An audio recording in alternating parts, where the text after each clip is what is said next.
Imagine being told that one of the most common foods in your kitchen could kill you. Not some strange mushroom growing deep in a poisonous forest. Not an exotic berry from a forgotten jungle. A tomato. Today, tomatoes are everywhere. On pizza, inside burgers, mixed into pasta sauce, squeezed into ketchup, chopped into salads, and cooked in thousands of dishes around the world. But for centuries, many Europeans looked at this bright red fruit with fear and suspicion. Some called it a poison apple. Others believed it belonged in gardens, not on dinner tables. And according to one popular theory, wealthy people may actually have become seriously ill after eating tomatoes, although the tomato itself was probably not the real killer. So how did a tiny wild berry from South America become one of the most important foods on Earth? The story begins thousands of years ago in the rugged landscapes of western South America. The wild ancestors of modern tomatoes grew naturally in and around the Andes, but these early tomatoes looked nothing like the large, juicy fruits we find in supermarkets today. Many were tiny, closer in size to berries. Over generations, indigenous farmers cultivated these plants, selecting desirable characteristics and helping transform them into larger forms. The tomato eventually traveled through Central America and reached Mexico, where indigenous civilizations were already growing and eating it long before Europeans arrived. The word tomato itself ultimately comes from the Nahuatl word tomatl. For the people of Mesoamerica, this fruit was not a mysterious poison. It was food. Tomatoes could be combined with chilies and other local ingredients, creating flavors that would eventually influence cuisines across the entire world. But then, in the early 16th century, Spanish conquistadors arrived in the Americas. They encountered cities, civilizations, animals, and plants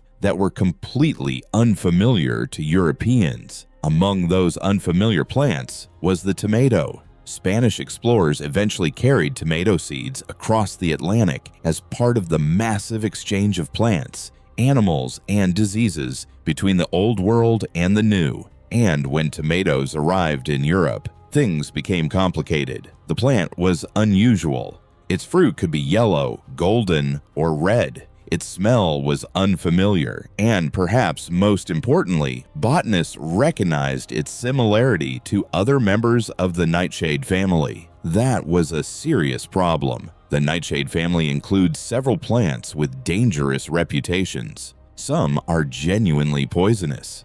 Deadly nightshade, for example, contains powerful toxins and has been associated with poisoning for centuries. So when Europeans saw the tomato plant, suspicion came naturally. The leaves and stems of the tomato plant also contain compounds that should not be consumed in large quantities, giving people another reason to be cautious. But the ripe tomato fruit itself was perfectly capable of becoming food. Convincing everyone of that, however, took a very long time. In Italy, one of the earliest written European descriptions of the tomato appeared in the 16th century. Some early tomatoes may have been yellow, helping inspire the Italian name pomodoro, commonly interpreted as golden apple. But throughout much of Europe, tomatoes were initially grown more as curiosities and ornamental plants than as everyday food. Imagine an aristocratic garden filled with roses, exotic flowers, and strange plants brought from distant continents.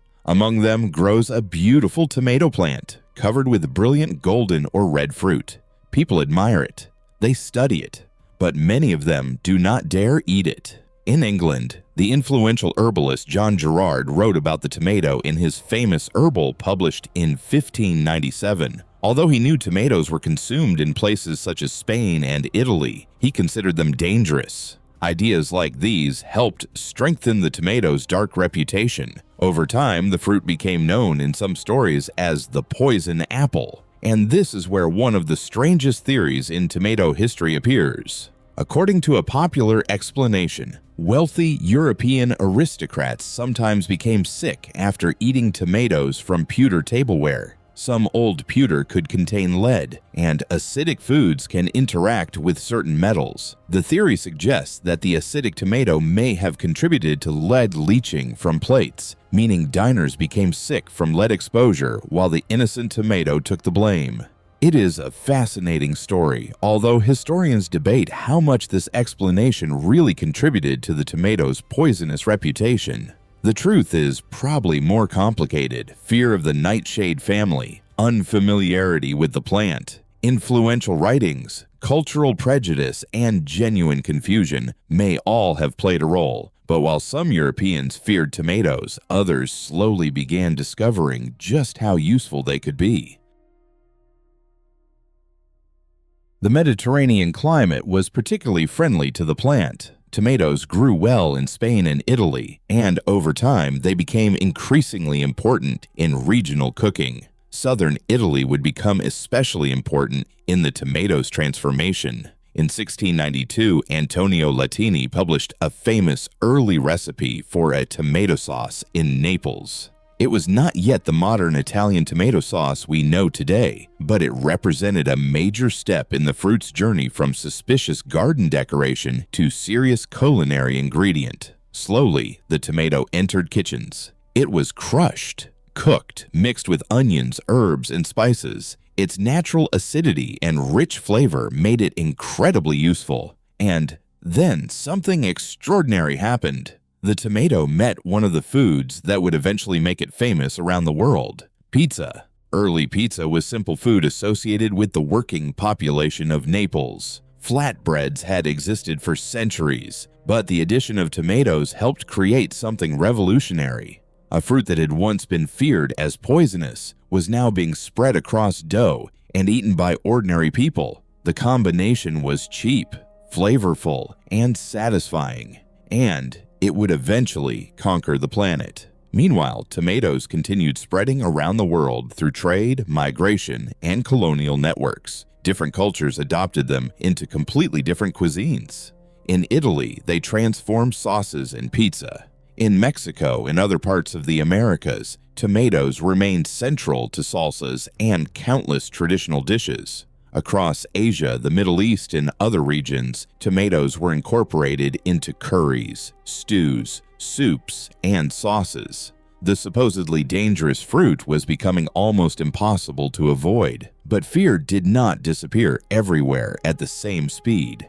In the United States, there is a famous legend about a man named Robert Gibbon Johnson. According to the story, in 1820, Johnson stood before a shocked crowd on the courthouse steps in Salem, New Jersey, and publicly ate tomatoes to prove they were not poisonous. The crowd supposedly expected him to collapse and die. He did not. It is a fantastic story. Unfortunately, historians generally consider the dramatic version of this event to be a legend rather than a firmly documented historical fact. But the fact that the legend became so popular reveals something important. The memory of the tomato as a feared and suspicious food was powerful enough to survive for generations. By the 19th century, however, there was no stopping the tomato. Industrialization changed food production. Tomatoes could be canned, preserved, and shipped over long distances. Factories processed enormous harvests. Tomato sauces became more widely available. Ketchup became a major product. Italian immigrants carried their culinary traditions to new countries, helping make tomato-based foods increasingly popular.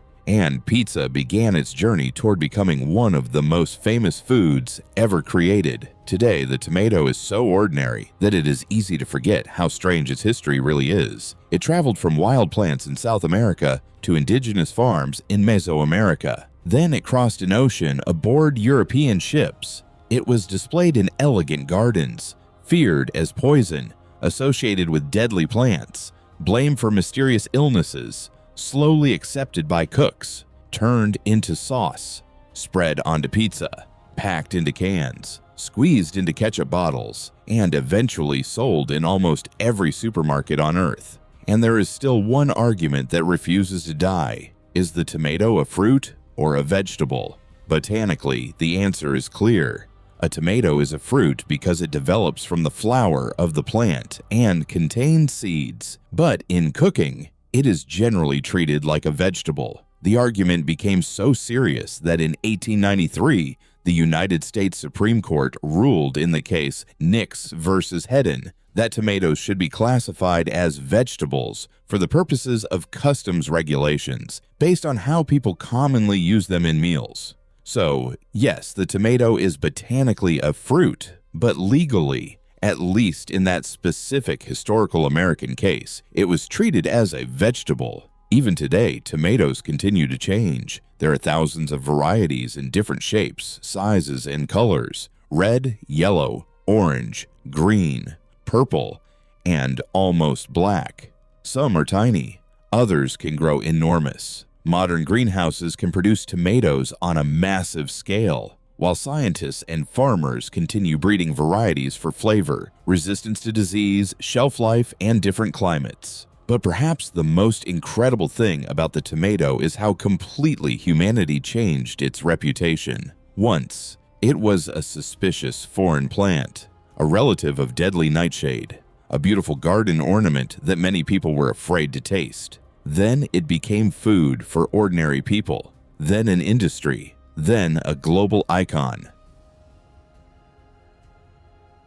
Today, imagine removing the tomato from the modern world. No tomato sauce, no ketchup, no salsa, no classic pizza as we know it. Countless dishes would either disappear or become almost unrecognizable, all because of a small, wild fruit whose ancestors once grew thousands of years ago in South America. The tomato was never just another vegetable. It survived suspicion, fear, myths of poisoning, and centuries of cultural resistance. And in the end, the so-called poison apple didn't kill the world. It conquered it.